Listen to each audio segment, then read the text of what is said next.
Now, BarkerCast presents.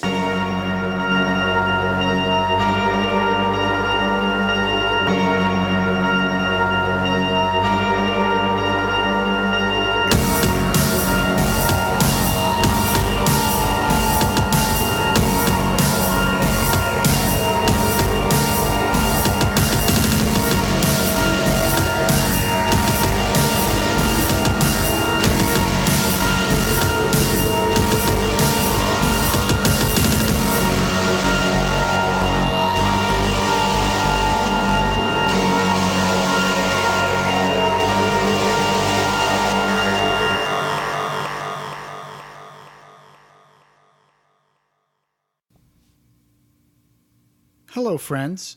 Are you a Hellraiser fan? Remember Coenobium? If you do, great, you have some cool issues. But if you don't, you missed on a big part of Hellraiser fandom that went on for 9+ years in the Hellraiser community.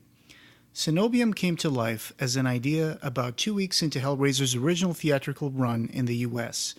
There was an issue number 0 that was mainly created by Diane Keating, but here we will talk about the proper issue run co-edited by Diane and Ed Martinez that most people know about, which ran for 17 issues. The last issue was numbered number 15, but there were some extra issues like number 3.5 and 7.5. Diane and Ed Martinez were acquaintances at the time, sharing not only a common friend, but a passion for this movie, and Ed was one of the people she showed issue number 0 to. That led to a collaboration that would go on for years, contacting dozens of people in the Hellraiser fan community, taking multiple car trips to conventions over the years, interviews with actors, writers, and people directly connected to Hellraiser products and movies. Then, unfortunately, it came to an end and people moved on. By that time, it had carved an undeniable and influential niche in the collective fan community that rings to this day. I've been chatting on the phone a lot with Ed Martinez over the last few weeks, and we've known each other since the early days of the old Hellbound Web forum, created back in October of '95 by Captain Trips, a Michigan student whose real name was Matt Rexer. Someday, I'll write a Deep from the Vaults about that website. It was thanks to Ed that a lot of the rare stuff in that website was made available to the fans, like Peter Atkins' Songs of Metal and Flesh comic book strip, Dan Chichester's Marvel Hellraiser Comics Bible, also known as Concepts and Guidelines for a Hellraiser Horror Anthology Series, Hellraiser 3's Pillar of Souls design concept art and storyboards, and last but not least, the original high-resolution files of the Lament configuration panels that came directly from Bob Keane, depicting the work of Simon Sacy at Image Animation. These would prove invaluable for all the box makers out there, I imagine. These were all added to the website with the proper authorization from the creators. Ed made sure of that. He visited Hellraiser sets, talked to people from Image over the years, Clive Barker, Pete Atkins, Doug Bradley, and loads of other people, as he had a career in the FX industry himself. He worked in movies such as Galaxis, The Dead Pit, and The G-Stringed Horror. All that juicy meat in the archives that made up the Hellbound Web were what made fans like me come back to that website time and time again. My conversations with Ed have also been punctuated by emails with his wife Nina, who Ed met during one of these conventions, and who shared his love of Hellraiser over the years. She quickly became a very important contributor to Coenobium's bullpen as well. Here are a few photos of Nina with her homemade Cenobite makeup, Penelope, standing next to Doug Bradley in Chicago on Halloween of '92 during that year's Fangoria Weekend of Horrors. Back to Coenobium, the first few issues were very artisanal, and the contributors were few. As you can see, the reviews and editorials mainly come from Ed Martinez and Diane, but there were contributors that became more numerous as the fanzine progressed. According to Diane's editorial on issue number 3, issues number 1 and 2 were made on a Serendipity's IBM clone running Xerox Ventura Publisher. The following issues were done on a Mac 2 CX running Aldus PageMaker 4.0, Letraset Color and Image Studios with a Raster Ops video board installed in the Mac. Ed told me that he had a more old-school hands-on approach about the way he composed his pages, often using an X-Acto knife and glue to compose them. Great job, guys. There's a charm and a nostalgia about old fanzines. If you grew up in the 70s or 80s and you belonged to some sort of fandom or just liked offbeat underground stuff, you know what I'm talking about. Mimeograph paper has a distinct smell to it, for example, that for some of us reminds us of school. Some may even have been staple Xerox pages with the occasional color paper cover, but those pages kept us entertained and fascinated with all the information about what was going on, from people who really devoted themselves to keeping a community alive and closely knit. Pen pal clubs were a thing back then too. Coenobium was no different. Usually it opened with a configurative Lamentations editorial by Diane, usually punctuated with drawings of her own furry persona, a horned, deer-like creature with a San Francisco Giants shirt. She was listed as the publisher, editor-in-chief, with Ed Martinez being the art director, interviewer, and reviewer, along with Diane and other contributors of all the movies, toys, and comics coming out they could get their hands on. A handful of issues were lucky enough to get one-of-a-kind covers, drawn by Clive Barker himself, which, according to Ed, came directly from Clive when they met at conventions, and they would show him the last issues of Coenobium. "Hey Clive, would you like to contribute with a sketch for a cover?" they'd ask, to which Clive would flip out his sketch pad and pull out a few original sketches, handing them over saying, "Sure, here you go, pick what you want."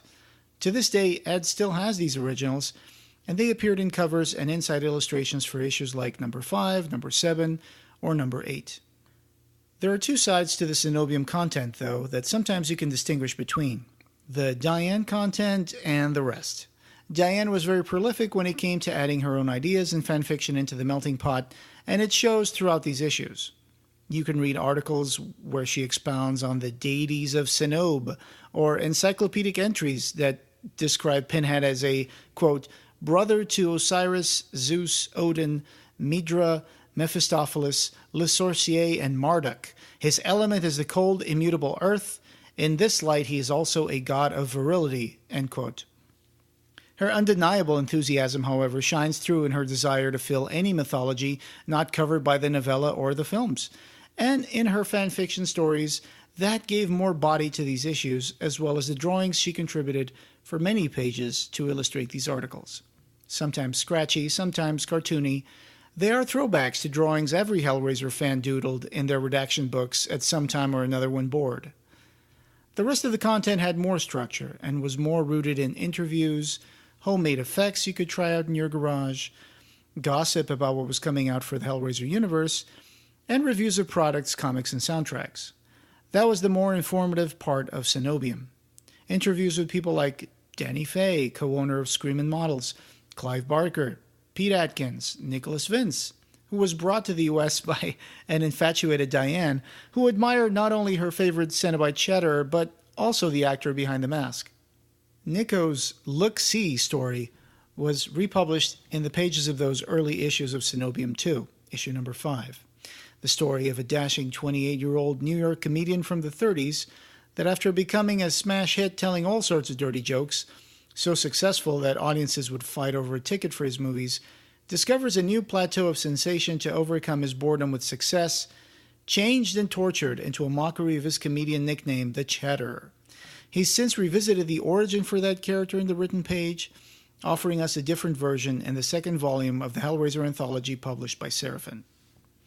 Another section that catered to the hardcore fan was Johnson and Bieri's Creative Minds, where you could try your hand at doing special effects, using alginate to make molds and carve Cenobite suits out of materials like Berman TC 257-274 or Skinflex 2, gluing pieces with Kraton adhesive AC77s. Got it? Yeah, me neither. These guys operated on a whole new level, and I wonder if they went on to join the special effects industry because their articles displayed some serious talent. The talented artists who contribute to the fanzine also put a lot of creativity into their depictions of imaginary Cenobites and hellish landscapes.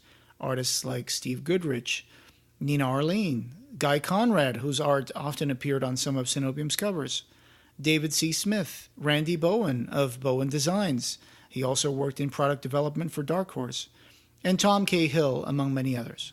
Keep in mind, I really only have about a handful of issues to go by for this article. I never managed to get a full set of Coenobium, so I'm sure there will be people I didn't mention just because I never got to see their work in those issues. I'll get there someday. There were also some seriously cool centerfold issues like issues 9 and 12, and fortunately, Nina was able to scan some to add to this article. Colin Christian created these truly groundbreaking hellscapes. They are sexy, and they feature a goth punk aesthetic that Hellraiser could have pursued with the no-holds-barred, unapologetic style of the first film instead of the bland visuals that the sequels gave us. Check them out. Coenobium was a spontaneous crystallization of Hellraiser fandom that arrived at the right time and defined and united a community. Others came and went, like Hellbreed or the Clive Barker Appreciation Society, Lost Souls newsletter, or Dread, but Coenobium was one of the longer-lasting magazines. Sadly, their best-looking issue ended up being their last, a stapled, full-color cover magazine that happened because one of the contributing artists for the later issues, Colin Christian, had access to a printing house. His wife, Saz, is featured in that last issue cover, and they are currently very successful artists, having been part of Juxtapose magazine, and he's currently working on sculpted art inspired by old sci-fi movies, pin-up, girl supermodels, anime, ambient, electronic music, and H.P. Lovecraft. The end of Coenobium came about because of financial problems, as well as the eventual cooling interest in a franchise plagued by diminishing quality sequels and slower output. Unfortunately, the main backing for the magazine came from Diane, and the sales of issues were never enough to make it self-sufficient. So when people moved on to other interests, the backing wasn't there to continue publishing Coenobium, as a network of advertisers or backers was never put in place to support it. Keep in mind this was years before the crowdfunding system was created online. At the time, the best a magazine could hope for were subscriptions. If something like Coenobium came about today, it would certainly have a longer life and feature an online presence or maybe even an app. But it's undeniable that a physical magazine has a lot more value than a digital format that can be taken away from you, stop working, or become obsolete. Paper isn't eternal, but it doesn't require a battery to read or an expensive device with an internet connection. Finally, for the collectors out there, the bibliography of Coenobium. If you're a completist, this might confirm your full set or may send you looking for elusive half issues. But apart from issue 0 and its official 15-issue run, there were at least 2 half-number issues, issues number 3.5 and 7.5. These were made because sometimes there were interviews from conventions that happened in between issues, and it would take too long to wait for the next season's issue to post it. Or in order to attend a convention, they wanted to bring a new issue, but they didn't have enough contributions to actually make a full issue, so they made those half issues to sell fans at the convention. A visual gallery of Coenobium covers follows below. Ed Martinez is currently active on Facebook with the help of his wife Nina, but has struggled with health issues due to diabetes and lost his eyesight. You can contact him via email at edwardmartinez@sbcglobal.net. Massive thanks to Nina and Ed. We hope to have you guys on our podcast soon. Don't forget to check previously on Deep from the Vaults, Dangerous World poster, and Doug Bradley recollections. Thank you. Thank you for listening to this BarkerCast Presents feature. Send us your comments through the website www.clivebarkercast.com or on social media. We're part of a larger fan community and we love to hear from you.